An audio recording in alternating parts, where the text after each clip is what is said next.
The reason I am so happy and so thrilled to be here, standing on this stage with all of you, is because if the doctors were right, February the 2nd, 2006 would have been the last day of my life.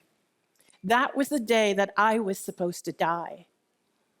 I had end-stage cancer, lymphoma, in fact. You know, that system that doesn't have its own pump. So I had lymphatic cancer, and it had spread throughout my lymph system. And I was diagnosed 4 years prior to 2006. So over the course of 4 years, the cancer spread. There were times when it went into remission, and then it would flare up again.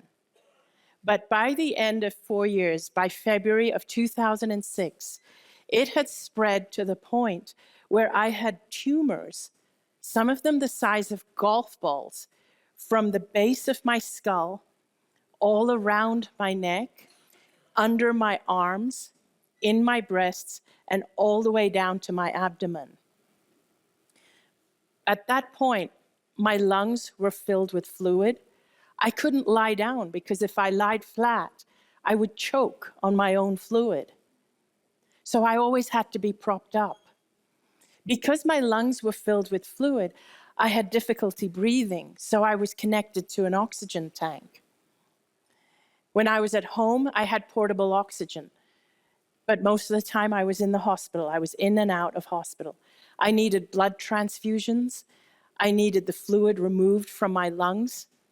My body stopped absorbing nutrition, and my muscles deteriorated, so I couldn't walk anymore. My mobility came in the form of a wheelchair. I weighed 85 pounds. I looked like a skeleton, just skin and bones.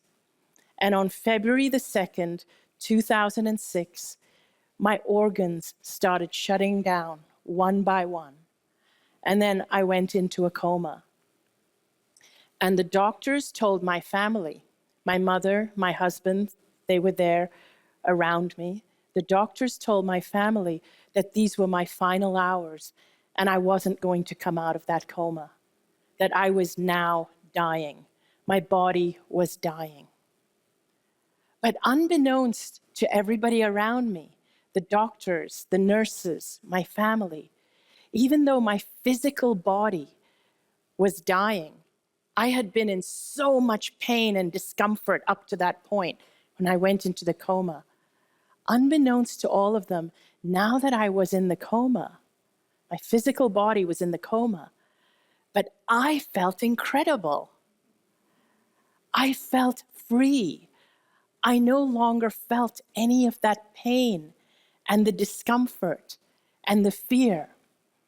Up until that point, I feared cancer, I feared the treatment of cancer, and I feared death. But now I felt free.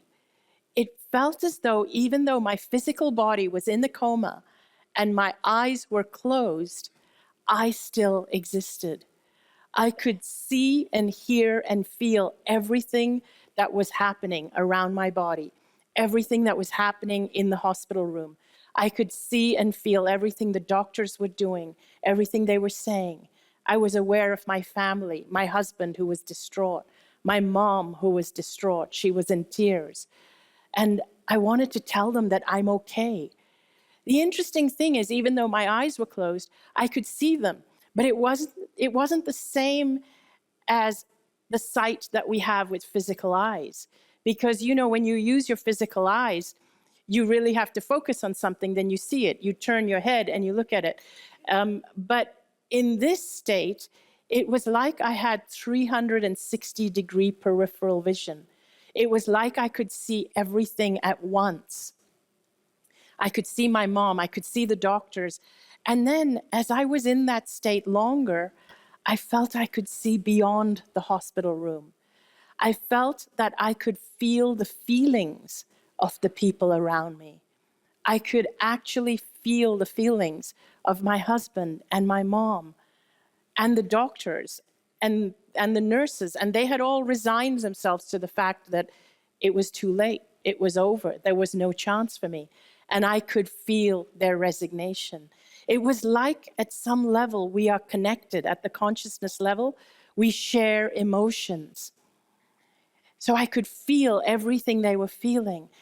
And I could feel myself, and the only term I can think for it is consciousness. I could feel my consciousness expanding because there was no limit. I was no longer limited to my physical body. So it was expanding to go beyond the hospital room that I was in. I could see and hear things that were happening down the hallway. My husband, Danny, was talking to the doctor, and the doctor was telling him, she's not even going to make it through the night. These are her final hours.